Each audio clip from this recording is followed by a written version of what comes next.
Gulf ടുഡേയിലേക്ക് എല്ലാ പ്രേക്ഷകർക്കും സ്വാഗതം. ഞാൻ അസദ സഹീർ. വിശദമായ റിപ്പോർട്ടുകളിലേക്കാണ്. ഇറാന്റെ കാര്യത്തിൽ ഉടൻ തന്നെ അന്തിമ തീരുമാനമെടുക്കുമെന്ന് അമേരിക്കൻ പ്രസിഡന്റ് ഡൊണാൾഡ് ട്രംപ്. കരാറുമായി ബന്ധപ്പെട്ട് അന്തിമ തീരുമാനമെടുക്കാൻ വൈറ്റ് ഹൌസിലെ സിറ്റുവേഷൻ റൂമിൽ യോഗം ആരംഭിച്ചതായി ട്രംപ് ട്രൂത്ത് സോഷ്യലിലൂടെ അറിയിച്ചു. അതേസമയം കരാറിലെത്താൻ ഇറാന് മുന്നിൽ ട്രംപ് നിബന്ധനകൾ മുന്നോട്ട് വെച്ചു. ഇറാൻ ഒരിക്കലും ആണവായുധം കൈവശം വയ്ക്കില്ലെന്ന് സമ്മതിക്കണം. ഹോർമുസ് കടലിടുക്ക് ഉടനടി തുറക്കണം. ഹോർമുസിൽ ഒരു കാരണവശാലും ടോൾ അനുവദിക്കില്ല. എല്ലാ കടൽ മൈനുകളും നീക്കം ചെയ്യണം. സമ്പുഷ്ടീകരിച്ച യുറേനിയം ശേഖരം രാജ്യാന്തര ഏജൻസിയുടെ മേൽനോട്ടത്തിൽ നശിപ്പിക്കണം തുടങ്ങിയ നിർദ്ദേശങ്ങളാണ് മുന്നോട്ട് വെച്ചത്. പശ്ചിമേഷ്യൻ സംഘർഷത്തെ തുടർന്ന് ഖത്തറിൽ സന്ദർശക വിസകളിൽ തുടരുന്നവർക്ക് അനുവദിച്ചിരുന്ന ഇളവുകൾ ഉടൻ അവസാനിക്കും. ജൂൺ 7 മുതൽ എല്ലാത്തരം എൻട്രി വിസകൾക്കുമുള്ള നടപടിക്രമങ്ങൾ അംഗീകൃത ചട്ടങ്ങൾക്കും മാർഗനിർദ്ദേശങ്ങൾക്കും അനുസൃതമായി പഴയ രീതിയിൽ പുനരാരംഭിക്കുമെന്ന് ഖത്തർ ആഭ്യന്തര മന്ത്രാലയം അറിയിച്ചു.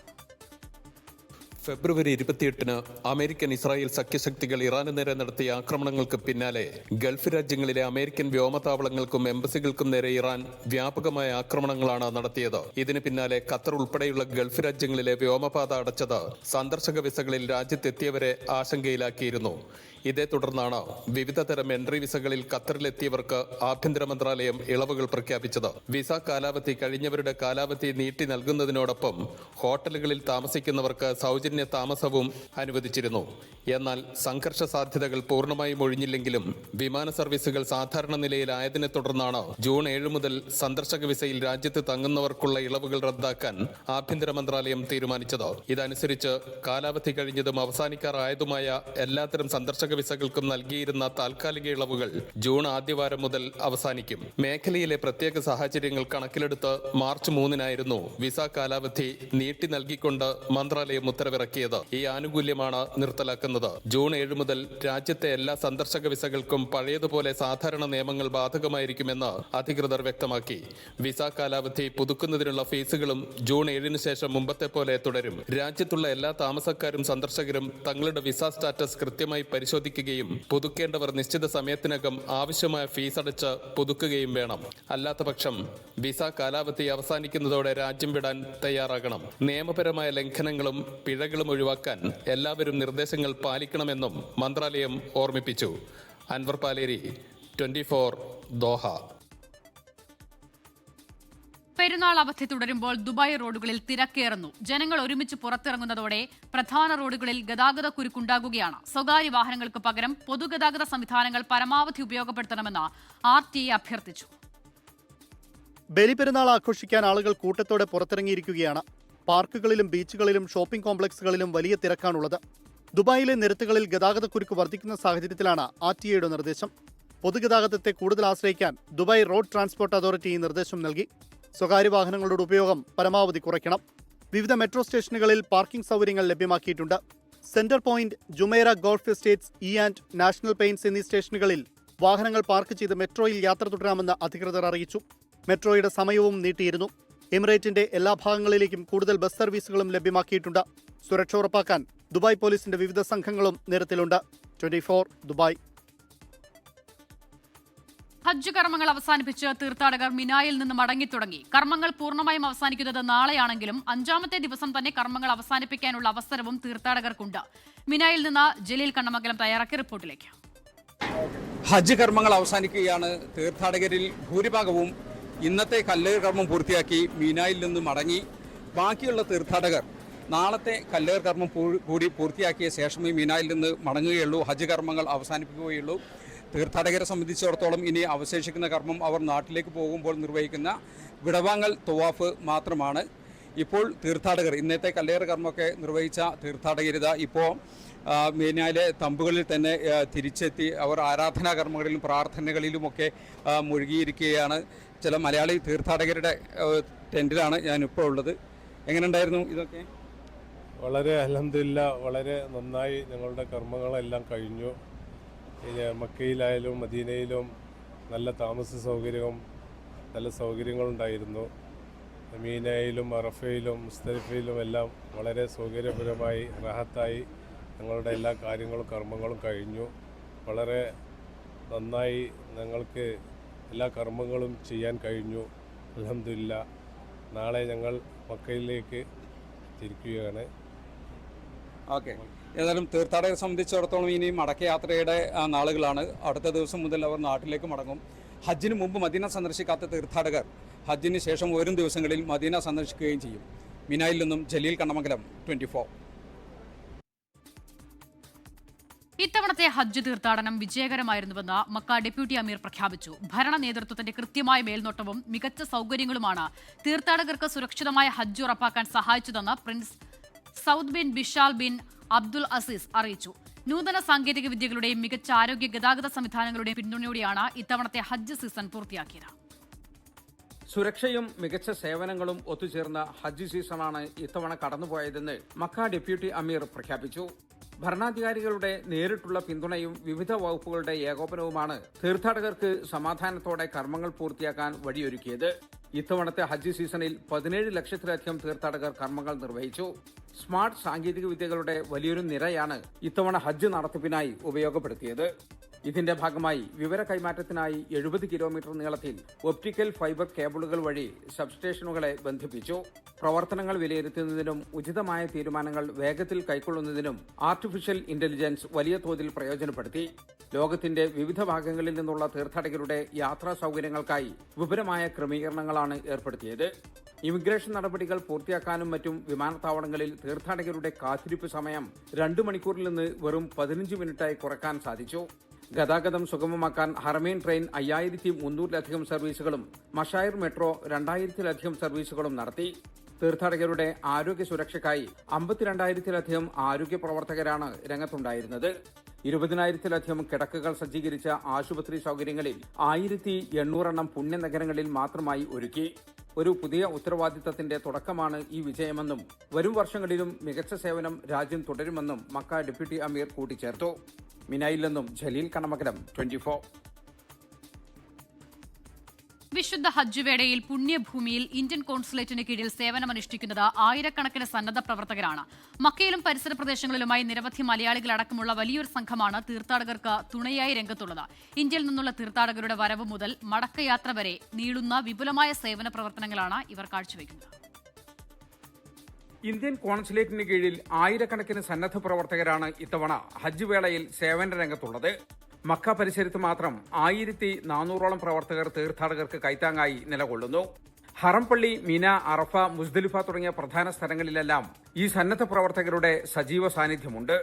കനത്ത ചൂടിന് ആശ്വാസമായി തണുത്ത വെള്ളം സ്പ്രേ ചെയ്യുക, കുടിവെള്ളം വിതരണം ചെയ്യുക എന്നിവ മുതൽ വഴിതെറ്റിയ തീർത്ഥാടകരെ കൃത്യമായി ലക്ഷ്യസ്ഥാനത്ത് എത്തിക്കുന്നതുവരെയുള്ള കാര്യങ്ങൾ ഇവർ നിർവഹിക്കുന്നു. രോഗികളെ ആശുപത്രികളിലെത്തിക്കാനും അവശരായ തീർത്ഥാടകരെ വീൽചെയറിൽ കർമ്മങ്ങൾ നിർവഹിക്കാൻ സഹായിക്കാനും ഇവർ മുന്നിലുണ്ട്. ഇന്ത്യൻ കമ്മ്യൂണിറ്റി ഇൻ മക്കയുടെ പ്രസിഡന്റ് ഫസൽ മുഹമ്മദിന്റെ നേതൃത്വത്തിലാണ് ഈ വിപുലമായ സേവന പ്രവർത്തനങ്ങൾ ഏകോപിപ്പിക്കുന്നത്. Our team is right now working in Mina, Muzdalifa, also in Azizia area, surrounded by Mina. We have 3 types of operations: pre-Hajj, Hajj and post-Hajj. We arrange wheelchairs and food for Indian Hajjis, and also with water and snacks, guidance for the roads, and also in Haram Sharif we are guiding for the street intersection points. ഇന്ത്യയിൽ നിന്നുള്ള തീർത്ഥാടകർ സൗദിയിൽ എത്തിയതു മുതൽ അവരുടെ മടക്കയാത്ര പൂർണ്ണമാകുന്നതുവരെ ഈ സേവനം തുടരും. ഹജ്ജ് കർമ്മങ്ങൾ നടക്കുന്ന പ്രധാന ദിനങ്ങളിൽ മീന, അറഫ, മുസ്ദലിഫ എന്നീ സ്ഥലങ്ങളിൽ സേവനം ചെയ്യാൻ മാത്രം 650ഓളം പേർക്കാണ് പ്രത്യേക അനുമതി പത്രം ലഭിച്ചത്. ഇതിൽ ഭൂരിഭാഗവും മലയാളികളാണ്. വിവിധ മലയാളി സംഘടനകളുടെ ബാനറുകളിലാണ് ഇവർ സേവനം ചെയ്യുന്നത്. ഹദിയ, സുൻബുല, മക്കാരിം എന്നീ കമ്പനികൾ വഴിയാണ് ഇവർക്ക് സന്നദ്ധ സേവനത്തിനുള്ള അനുമതി ലഭ്യമായത്. മിനായിൽ നിന്നും ജലീൽ കണ്ണമംഗലം, 24. ഡിയർ കോങ്കോയിൽ എബോള മരണനിരക്ക് ഉയർന്ന നിലയിൽ. രോഗം ബാധിച്ചവരിൽ 30 മുതൽ 50% പേർ വരെ മരിക്കുന്നതായി ലോകാരോഗ്യ സംഘടന അറിയിച്ചു. ഇതുവരെ മരിച്ചത് 223 പേരാണ്. 1000-ലധികം കേസുകളും റിപ്പോർട്ട് ചെയ്യപ്പെട്ടതായി രാജ്യാന്തര മാധ്യമങ്ങൾ അറിയിച്ചു. എബോള വൈറസ് വ്യാപനം കണക്കിലെടുത്ത് വിമാനയാത്രക്കാർക്ക് മുന്നറിയിപ്പുമായി എമിറേറ്റ്സ് എയർലൈൻ. യാത്രയ്ക്ക് മുൻപ് വിവിധ രാജ്യങ്ങളിലെ ആരോഗ്യ മാർഗനിർദ്ദേശങ്ങൾ പാലിക്കണം, അതീവ ജാഗ്രത പുലർത്തണമെന്നും മുന്നറിയിപ്പ് നൽകി. എബോള വ്യാപനം വർദ്ധിക്കുന്ന പശ്ചാത്തലത്തിൽ യാത്ര മുടങ്ങാതിരിക്കാനാണ് എമിറേറ്റ്സ് എയർലൈൻ മുന്നറിയിപ്പ് നൽകിയിരിക്കുന്നത്. വിവിധ രാജ്യങ്ങളിൽ പ്രവേശന നിയന്ത്രണങ്ങൾ ഏർപ്പെടുത്തുകയും സ്ക്രീനിംഗ് നടപടികൾ വർദ്ധിപ്പിക്കുകയും ചെയ്ത സാഹചര്യത്തിൽ കൂടിയാണ് നിർദ്ദേശം. India, America, Canada, Jordan, Bahrain, Thailand, Bahamas, Kenya, Mexico, European union എന്നിവയെല്ലാം എബോള മാർഗനിർദ്ദേശം പുറപ്പെടുവിച്ചിട്ടുണ്ട്. യാത്ര ചെയ്യുന്നതിന് മുമ്പ് യാത്രക്കാർ ഔദ്യോഗിക സർക്കാർ സ്രോതസ്സുകൾ വഴി ഏറ്റവും പുതിയ പ്രവേശന ആവശ്യകതകൾ പരിശോധിക്കാൻ എമിറേറ്റ്സ് എയർലൈൻസ് നിർദ്ദേശിച്ചു. വിമാനത്താവളത്തിലേക്ക് പോകുന്നതിന് മുൻപ് യാത്രക്കാർ അവരുടെ കോൺടാക്ട് വിവരങ്ങൾ അപ്ഡേറ്റ് ചെയ്തിട്ടുണ്ടെന്ന് ഉറപ്പാക്കുകയും ഫ്ലൈറ്റ് സ്റ്റാറ്റസ് നിരീക്ഷിക്കുകയും വേണം. യാത്രയ്ക്ക് തടസ്സമുണ്ടായാൽ ലഭ്യമായ അടുത്ത വിമാനത്തിൽ റീബുക്കിംഗ് നടത്താൻ എമിറേറ്റ്സ് സഹായിക്കും. എബോള റിപ്പോർട്ട് ചെയ്ത കോങ്കോ, സൗത്ത് സുഡാൻ, ഉഗാണ്ട എന്നിവിടങ്ങളിലേക്ക് യാത്ര ചെയ്യുന്നതിനും നിയന്ത്രണമുണ്ട്. എബോള ബാധിത രാജ്യങ്ങളിൽ നിന്നുമുള്ളവർക്ക് 90 ദിവസത്തെ യാത്രാ നിരോധനമാണ് കാനഡ ഏർപ്പെടുത്തിയിരിക്കുന്നത്. 24 ദുബായ്. കളഞ്ഞുകിട്ടിയ 1 ലക്ഷം ദിർഹം ദുബായ് പോലീസിന് കൈമാറി ഇന്ത്യൻ പ്രവാസി മുഹമ്മദ് അലി ഷെരാഗൽ മോഹിയാണ് വലിയ തുക പോലീസിന് കൈമാറിയത്. ദുബായ് പോലീസ് 3 മണിക്കൂറിനുള്ളിൽ ഉടമയെ കണ്ടെത്തി പണം നൽകി. സ്വകാര്യ കമ്പനിയുടെ ഉടമയുടേതാണ് പണമെന്ന് തിരിച്ചറിഞ്ഞു. ബാങ്കിൽ പോയി പണമെടുത്ത് വരുമ്പോൾ 1 ലക്ഷം ദിർഹം അടങ്ങിയ കെട്ട് കവറിൽ നിന്ന് പുറത്തേക്ക് വീഴുകയായിരുന്നു.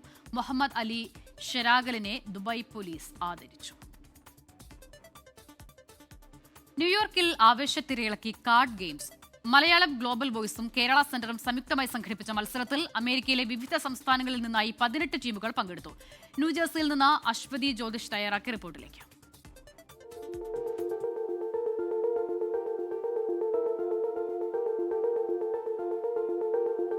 തന്ത്രവും ബുദ്ധിയും ഒത്തിണങ്ങിയ മത്സരത്തിൽ തുടക്കം മുതൽ അവസാനം വരെയും കടുത്ത പോരാട്ടമാണ് അരങ്ങേറിയത്.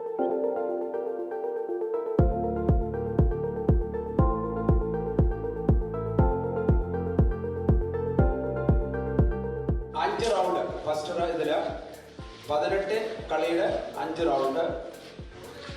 അതിൽ നിന്ന് 8 ടീം അഡ്വാൻസ് ചെയ്യും. അതും 18ന്റെ കളിയാണ്.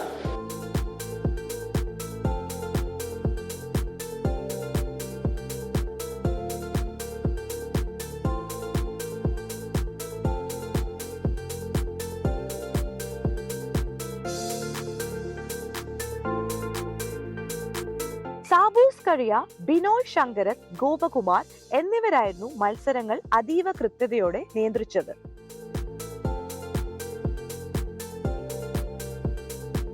ന്യൂജേഴ്സിയിൽ നിന്നും അശ്വതി ജ്യോതിഷ്, 24 USA. ഗുസ്തി താരം വിനേഷ് ഫോഗട്ടിനെതിരായ ഹർജിയിൽ റെസ്ലിംഗ് ഫെഡറേഷൻ ഓഫ് ഇന്ത്യക്ക് തിരിച്ചടി. ഏഷ്യൻ ഗെയിംസിന്റെ സെലക്ഷൻ ട്രയൽസിൽ വിനേഷ് ഫോഗട്ടിന് പങ്കെടുക്കാമെന്ന് സുപ്രീംകോടതി. ട്രയൽസിൽ പങ്കെടുക്കാൻ അനുവാദം നൽകിയ ഡൽഹി ഹൈക്കോടതി ഉത്തരവിനെതിരെയായിരുന്നു റെസ്ലിംഗ് ഫെഡറേഷൻ ഓഫ് ഇന്ത്യയുടെ അപ്പീൽ. ഗുസ്തി താരം വിനേഷ് ഫോഗട്ടിന് ഏഷ്യൻ ഗെയിംസിന്റെ സെലക്ഷൻ ട്രയൽസിൽ പങ്കെടുക്കാൻ അനുവാദം നൽകിയ ഡൽഹി ഹൈക്കോടതി ഉത്തരവ് ശരിവെച്ചായിരുന്നു സുപ്രീംകോടതിയുടെയും തീരുമാനം. നാളെയും മറ്റന്നാളുമായി നടക്കുന്ന സെലക്ഷൻ ട്രയൽസിൽ വിനേഷ് ഫോഗട്ടിന് പങ്കെടുക്കാമെന്ന് സുപ്രീംകോടതി ഉത്തരവിട്ടു. വിനേഷ് ഫോഗട്ടിനെതിരായ റെസ്ലിംഗ് ഫെഡറേഷൻ ഓഫ് ഇന്ത്യയുടെ വാദങ്ങളിൽ അവർ രാജ്യത്തിന് അഭിമാനമെന്നായിരുന്നു ജസ്റ്റിസ് PS നരസിംഹ അധ്യക്ഷനായ ബെഞ്ച് നൽകിയ മറുപടി. എന്നാൽ ഇത്തരം വിഷയങ്ങളിലെ ഹൈക്കോടതികളുടെ വേഗത്തിലുള്ള ഇടപെടലിൽ സുപ്രീംകോടതി ആശങ്കയും അറിയിച്ചു. വനിതാ കായിക താരങ്ങളെ ഒഴിവാക്കുന്നതിനും പാർശ്വവൽക്കരിക്കുന്നതിനുമുള്ള കാരണമായി മാതൃത്വം മാറുന്നില്ലെന്ന് റെസ്ലിംഗ് ഫെഡറേഷൻ ഓഫ് ഇന്ത്യക്കെതിരെ വിമർശനം നടത്തിയായിരുന്നു ഡൽഹി ഹൈക്കോടതിയുടെ ഡിവിഷൻ ബെഞ്ച് വിനേഷ് ഫോഗട്ടിന് അനുമതി നൽകിയത്. പാരീസ് ഒളിമ്പിക്സിൽ അമിതഭാരം കാരണം വിനേഷ് ഫോഗട്ട് അയോഗ്യയാക്കപ്പെട്ടതിനെ ദേശീയ നാണക്കേടാണ് എന്ന റെസ്ലിംഗ് ഫെഡറേഷൻ ഓഫ് ഇന്ത്യയുടെ പരാമർശത്തെയും ഡൽഹി ഹൈക്കോടതിയുടെ ഡിവിഷൻ ബെഞ്ച് രൂക്ഷമായി വിമർശിച്ചിരുന്നു. 24 ഡൽഹി. മലപ്പുറം മഞ്ചേരി മെഡിക്കൽ കോളേജിൽ ഗുരുതര ചികിത്സാ പിഴവെന്ന പരാതി. കാലുവേദനയുമായി എത്തിയ വയോധികയുടെ കാൽ ഞരമ്പ് മുറിച്ചു. നിലവിൽ കോഴിക്കോട് മെഡിക്കൽ കോളേജിൽ ചികിത്സയിൽ കഴിയുന്ന വൃദ്ധയ്ക്ക് കാൽ മുറിച്ചു മാറ്റേണ്ട അവസ്ഥയാണെന്ന് കുടുംബം പറയുന്നു. ജില്ലാ മെഡിക്കൽ ഓഫീസർക്ക് കുടുംബം പരാതി നൽകി. ചികിത്സാ പിഴവ് എവിടെയുണ്ടായാലും ശക്തമായ നടപടി ഉണ്ടാകുമെന്ന് ആരോഗ്യമന്ത്രി കെ മുരളീധരൻ പറഞ്ഞു. കാലുവേദനയെ തുടർന്നാണ് നിലമ്പൂർ ചുങ്കത്തറ സ്വദേശി പാർവതി മഞ്ചേരി മെഡിക്കൽ കോളേജിൽ ചികിത്സ തേടിയത്. ഈ മാസം 12-ന് ശസ്ത്രക്രിയയും നടത്തി. ശസ്ത്രക്രിയയ്ക്ക് പിന്നാലെ കടുത്ത വേദനയും നിറവ്യത്യാസവും ശ്രദ്ധയിൽപ്പെട്ടതോടെ വീണ്ടും ഡോക്ടറെ സമീപിച്ചു. ചികിത്സാ പിഴവ് മറച്ചുവെച്ച ഡോക്ടർ കോഴിക്കോട് മെഡിക്കൽ കോളേജിലേക്ക് രോഗിയെ റഫർ ചെയ്തു.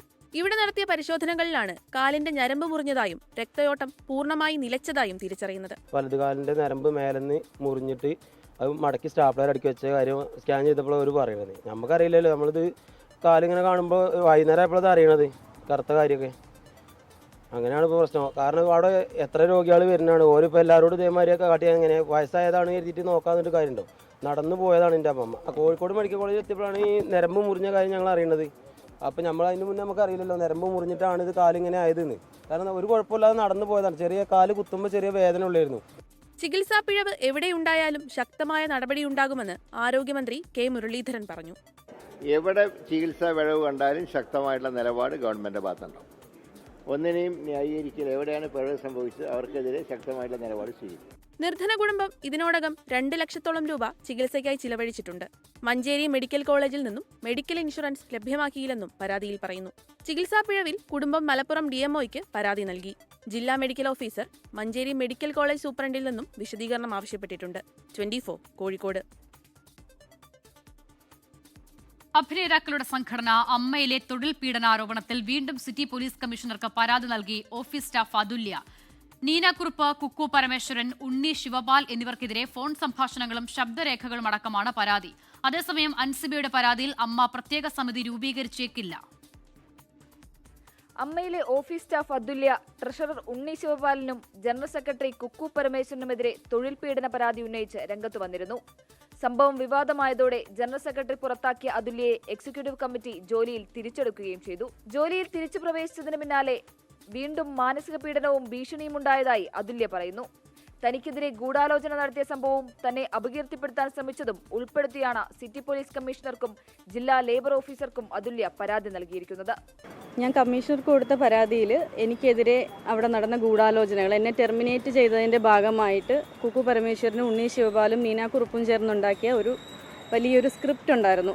അപ്പം അതിൻ്റെ വോയിസ് എനിക്ക് സെക്യൂരിറ്റി എന്നെ വിളിച്ചിട്ട് ഇന്ന കാര്യങ്ങൾ പറയാൻ അയാളെ ഏൽപ്പിച്ചു എന്ന് പറയുന്ന വോയിസ് ക്ലിപ്പ് ഉൾപ്പെടെ ആണ് ഞാൻ പരാതി കൊടുത്തിട്ടുള്ളത്. അതേസമയം അൻസിബയുടെ പരാതിയിൽ പ്രത്യേക സമിതി രൂപീകരിക്കുന്നത് അമ്മ പരിഗണിച്ചേക്കില്ല. ലക്ഷ്മിപ്രിയക്കെതിരെ അൻസിബ മുഖ്യമന്ത്രിക്ക് നൽകിയ പരാതി സംസ്ഥാന പോലീസ് മേധാവിക്ക് കൈമാറി. 24 കൊച്ചി. നാരദ ജയന്തി ആഘോഷത്തിനോടനുബന്ധിച്ച് വിശ്വസംവാദ കേന്ദ്രത്തിന്റെ PVK നെടുങ്ങാടി അനുസ്മരണം കോഴിക്കോട് നടന്നു. ഭാരതീയ വിചാര കേന്ദ്രം director R Sanjayan PV Nedungadi അനുസ്മരണ പ്രഭാഷണം നടത്തി. വിവിധ മാധ്യമ അവാർഡുകൾ കരസ്ഥമാക്കിയ 24 അസോസിയേറ്റ് എഡിറ്റർ ദീപക് ധർമ്മടത്തെ ചടങ്ങിൽ ആദരിച്ചു. News 18 south India managing editor Vivek Narayanan ചടങ്ങിൽ മുഖ്യാതിഥിയായി. ഗൾഫ് ടുഡേ പൂർണ്ണമാകുന്നു. നമസ്കാരം.